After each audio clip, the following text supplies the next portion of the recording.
bail on Northwestern. Even though they're like 70-point underdogs to Ohio State, you're going to that 29 and a half. 29 and a half at Wrigley Field. Yeah. That's a lot. Welcome to PTI, boys and girls. In today's episode, the Chiefs face the Bills, Tennessee travels to Georgia, and Mike Tyson gets into the ring with Jake Paul. But we begin today with the Eagles beating Washington last night, 26-18. The critical play of the game may have come with 8:01 to go when Washington coach Dan Quinn elected to go on a 4th and 2 from the Eagles' 26-yard line with the score of Philadelphia 12, Washington 10. The play failed. Jaden Daniels was tackled behind the line of scrimmage. The Eagles took over and quickly scored 2 touchdowns, and they won handily. Wilbon, do you put this loss on Quinn? No. I would not have made that decision, I don't think. I think I would have played the kick of the field goal because I'm from that era, that generation, that time of sort of coach decision-making. And all the coaches I've covered 100 years ago, and you too, would have kicked the field goal. But we're in a new day and time. I don't begrudge him, Tony. It didn't work. But I got to tell you, when Jaden Daniels, when he planted that right foot in the ground and started to run right, and he always gets to the marker. He always gets to the first down marker. So I thought, okay, he's going to make it. And when Philadelphia got those defenders out there and shut him down and closed that corner, it was like, whoa. Whoa, this is a game changer, obviously a great play. So I'm going to credit the Eagles with getting out there and making a play that really no defense I've seen, and I watch every one of their games, have been successfully able to make. It cost them the game maybe, but I'm not going to say he blew the game in some way. I'm not. Yeah, so we're going to have honest disagreement here because I sat in this chair a couple of weeks ago, and I said I agreed with Todd Bowles of Tampa Bay when he went for the 1-point conversion, not the 2 against Kansas City, and you took the other position. A couple of days later, I said I agreed when Zach Taylor of Cincinnati went for the 2-point conversion against Baltimore. Both those teams lost, and I still defended the calls. I'm not defending this call because it's an indefensible call, and now I will tell you why. There's 8 minutes to go in the game, okay? It is a 12-10 game. It's a very low-scoring game. You kick that field goal, you get to 13-12. Your field goal, it's a 43-yard field goal. Your kicker's been with the team for 2 games now, but he's 3 for 3. The other kicker, the Philadelphia kicker, has already missed 2 field goals and an extra point. So if it's 13-12 and you call on him for the game winner, that gets a little bit dicey. And plus, I think it's a bad play call against a very good rush defense. Philadelphia's got a very good rush defense. Call. You got this guy being the rookie of the year and on the short list for MVP. He's hurt, Mike. He's hurt. He gets taped on the sideline all the time. I completely think it's a terrible call. And by the way, you know how we talk a lot about MVPs and we almost exclusively talk about quarterbacks? Saquon Barkley is a bona fide MVP candidate. Yes, he is. He's now ahead of Derrick Henry in yards rushing and yards per game rushing. He had 146 rushing last night. He had 52 running and 2 touchdowns. He's bona fide. We disagree. I think that was a terrible call. I do. Terrible call. Tony, again, as I started the segment, I would not have made that call. I would have kicked the field goal. Terrible. I mean, we can. There's a lot of room between I wouldn't have done it and terrible. It's the middle of the 4th quarter. You go up, you take the points. Yeah, but they got the MVP, Saquon Barkley, who busted along when he might have been figuring that if you're Quinn. Right. I'm just saying. That's right. No. Sunday's NFL schedule has some great matchups, and one of them, unbeaten Kansas City, the champs, visit the 8-2 Bills in Buffalo. They haven't lost at home all season. And in another, the 7-2 Steelers host the 7-3 Ravens. As Booger McFarland detailed yesterday, Lamar Jackson has historically struggled against the Steelers' defense. This is a small sample size, just 4 games. He's 1-3. Tony, which is the more intriguing game to you?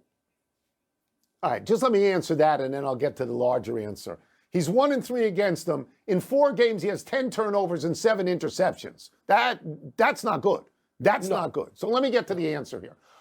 I would pick the Chiefs at the Bills because it has that feel to me of the Colts and the Patriots when Peyton Manning and Tom Brady used to do this. That's because fair. I think that Patrick Mahomes and Josh Allen are big stars. I think they're heavyweights. Josh Allen has the best of him in the regular season, but nobody has the best of Mahomes in the postseason. And my feeling about the other game, about Pittsburgh and Baltimore, is because they're division rivals and they play each other at least 2 times every year, it has a more common feel to me. Now, it's a wonderful game. Russell Wilson has really improved the Steelers. He's 3-0 since he became the starter. They are not offensively challenged anymore like they've been over the past amount of time with Mason Rudolph and Kenny Pickett and Justin Fields. But they're not undefeated, Mike. Kansas City's undefeated. They're the last team. They're 9-0. That makes it more special to me because if you knock off a 9-0, that's a real big deal, a bigger deal to me than knocking off either a 7-2 or a 7-3. Yeah, Tony, we're splitting hairs here. I'm going to watch both these games, so it doesn't matter, which one is bigger. They're both huge. Yeah. Kansas City, Buffalo have played often enough, but that's common. It's not division common, but they've played often enough between the regular season and the playoffs. We've seen it. There's no great intrigue there. It's not like in 1927, the American League playing the National League. It's not that. And in Baltimore, Pittsburgh, Tony, I know that neither one of those teams is defensively what it has been in Super Bowl years when it's rock'em sock'em robot time. And that's what I still identify with. That's what I still want to watch. But there's an element, the toughness, the grit, those two cities, what they mean. Lamar Jackson, to me, is still above all the others on the short list. And I agree with you on Saquon Barkley moving up.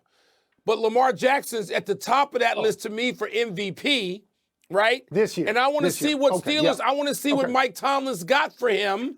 And let's see if Russ can continue that kind of offensive display and getting down the field against a vulnerable Ravens defense, vulnerable like we've never seen before when they're a good team. So I'm going to narrowly edge, and we're talking about tiebreakers. That's fine. I'm going to take Baltimore, Pittsburgh.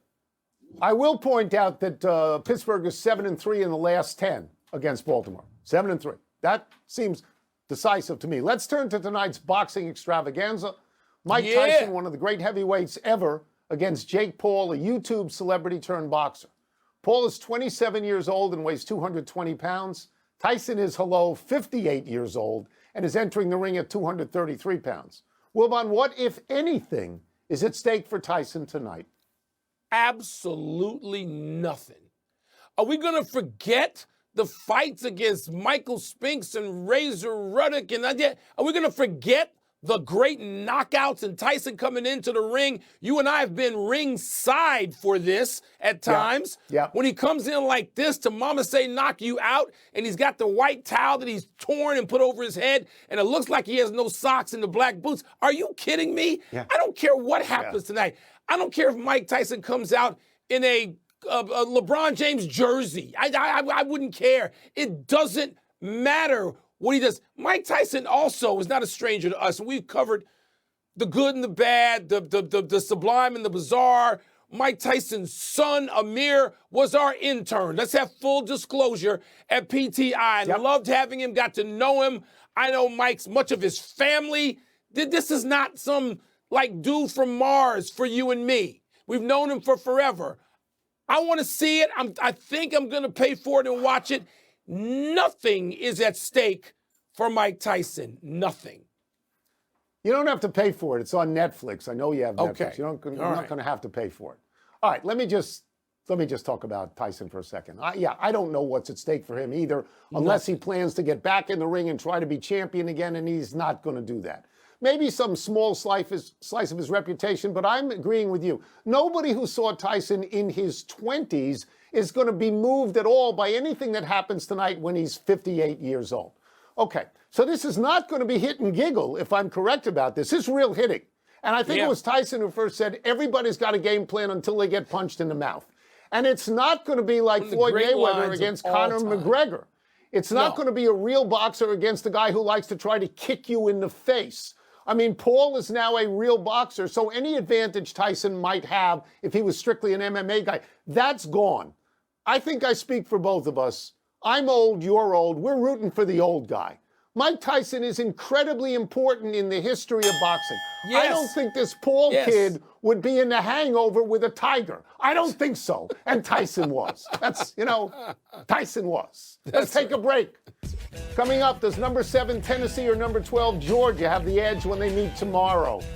And should we root for the Bengals or the Chargers to win Sunday night's game? It's Mike Tyson. This other dude, it doesn't matter who the other dude is. He's a stand-in. It doesn't matter. That's right. I'm glad it's not Chris you're right. Paul. This Paul I don't care about. Pardon me.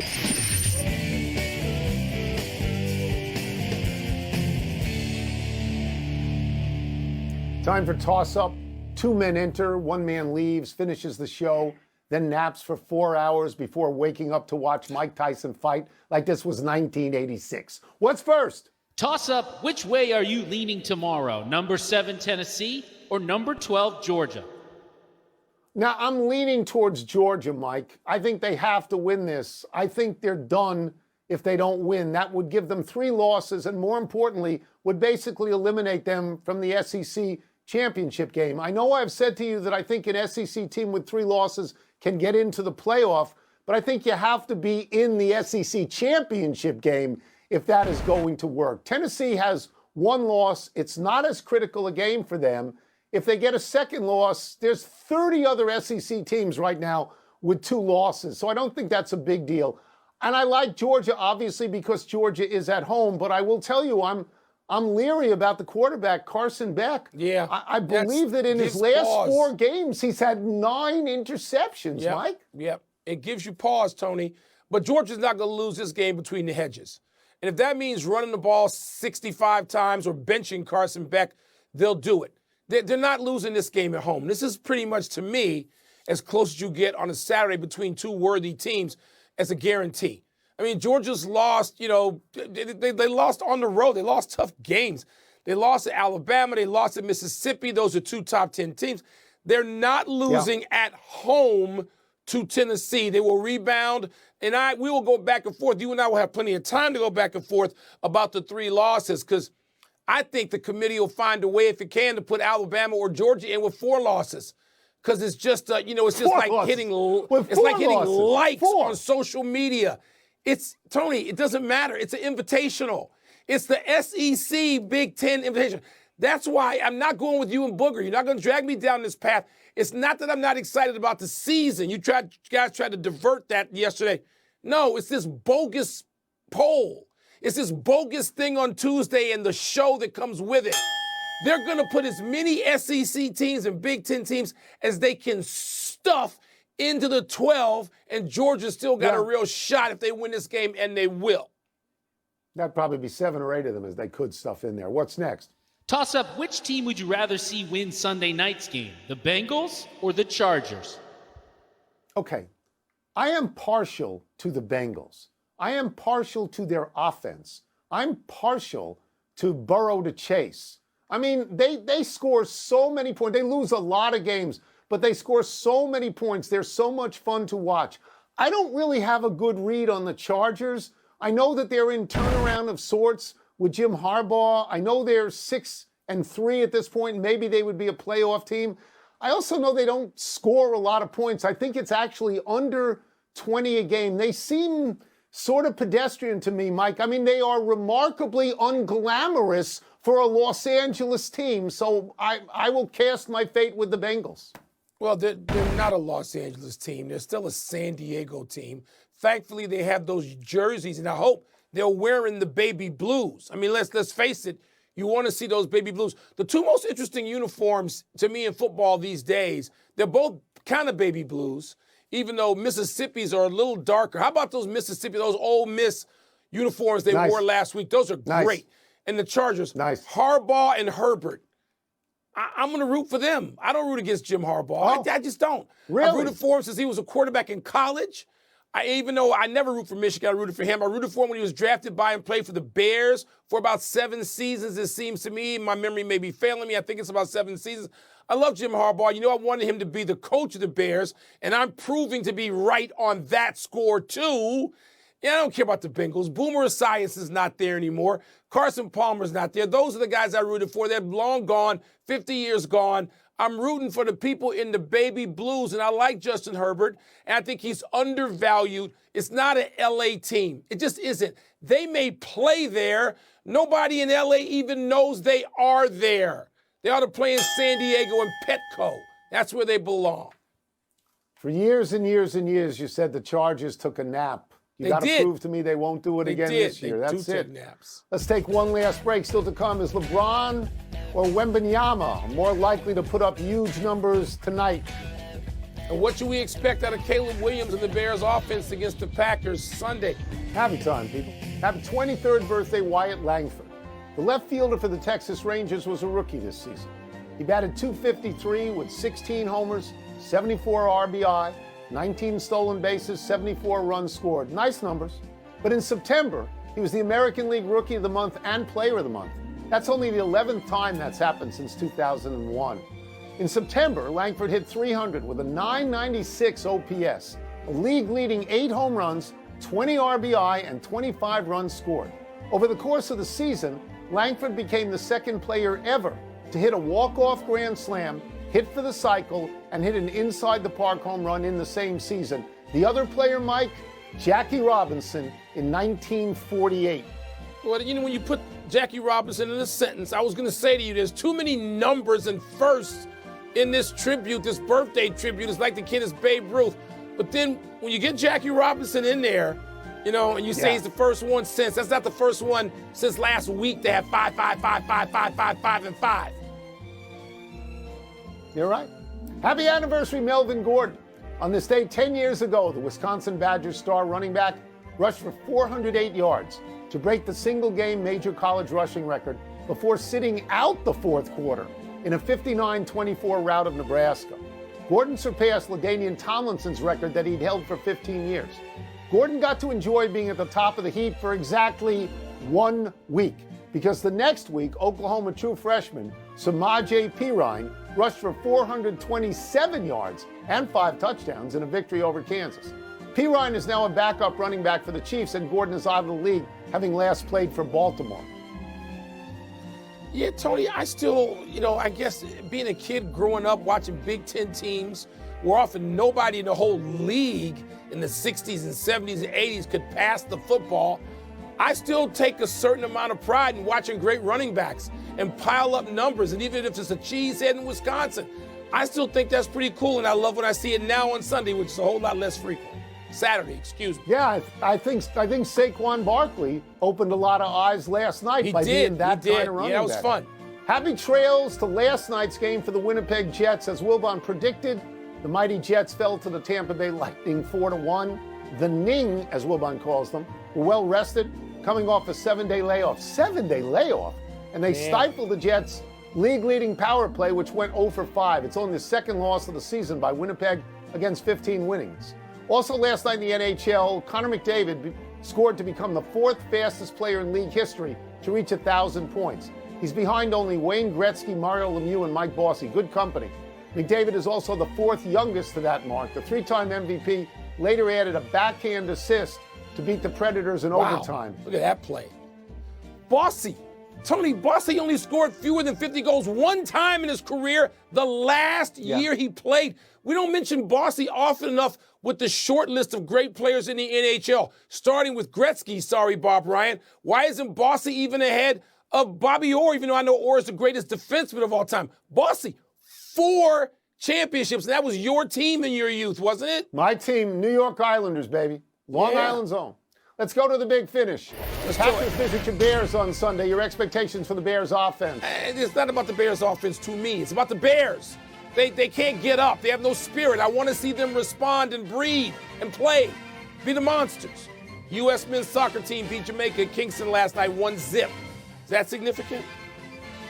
I don't know if it's significant. It's nice. The Suns at Thunder tonight in a battle of 2 of the top teams in the West. Who you got? Yeah, the Thunder, Beal's out, KD's out. Nobody plays in the NBA right now, hardly anybody. LeBron and Wemby, they're playing tonight. You intrigued? I'll watch the highlights. I mean, if they were to guard each other, it would be different, but that's just not the way it works. It's not one-on-one. Last one, your Bulls at the unbeaten Cavs tonight. Are you smelling upset? No, the Bulls could have beat the Cavaliers in Chicago a few nights ago, but didn't, and now the Cavaliers are looking for something a little more hefty. We're out of time. We will try and do better the next time. I'm Tony Kornheiser. And I'm Mike Wilbon. Have a great weekend, Knuckleheads. You can get the PTI podcast on the ESPN app or Apple Podcasts. You're going to watch Purple against Ohio State tomorrow, Tone. Few series from Wrigley Is Field. that the noon game? Right, that's the noon game. I'll watch that. I'll root for you. Sprain for tonight. He said, we just want the money. And he said, sometimes the regular season gets a little bit boring, so this is a motivating factor. One more note on AD. He's still dealing with plantar fascia in his left foot and that left eye injury that he got poked against the Memphis game about a week ago. The foot's feeling better. He did shockwave therapy on it last night. The eye still remains something that's bothering him. When he watched Thursday Night Football and saw the Eagles win last night, he had to wear sunglasses inside the hotel to deal with the light. Wow, just a not look cool. By the way, I love that. If they do win the cup, I hope they throw the chalk in there and they go, anything is possible for the money because we're bored. By the way, AD's looking to become the first Laker to score 20 points in 11 straight games to start a season since Shaquille O'Neal in 98-99, who just missed that NBA Cup. Thanks, Dave. According to ESPN Bet, Davis currently has the third shortest odds to win Defensive Player of the Year. Victor Wembanyama is currently the odds-on favorite to win the award, but it's not just his defense impacting games this season. Again, we're talking about his defense. This guy's coming off a 50-burger. Exactly. And he was like, maybe we could do more of this. How about 8 threes the last time we saw the 20-year-old out there on the floor? Spurs reporter Michael C. Wright joining us now. Michael, where else can Wembanyama show improvements here in year 2? I don't know how else you show improvement in year 2, but I'll tell you this, the 3-ball is falling for Victor Wembanyama. Now, rewind to 11 days ago. We were in Los Angeles, and they had just lost to the Clippers, and that was a game they had led by 26 points at one point. Well, Victor shot 2 of 9 from three-point range, and we asked him, we said, Vic, what's your mentality when that 3-ball isn't falling? And he said, it is just to continue playing my game, and my game consists of shooting the 3-ball. So I'm going to continue doing that. So over his last 3 games, he's shooting 54% from deep. And, you know, he had a season-high 6 threes on Saturday.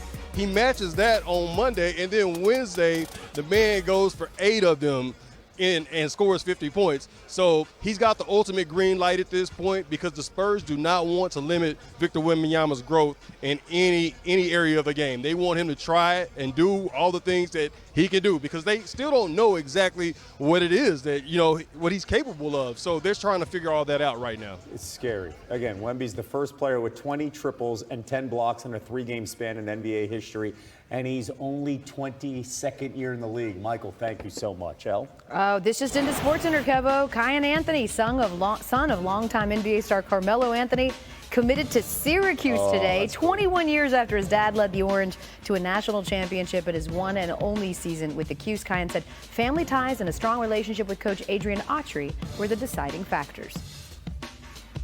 Still to come on SportsCenter.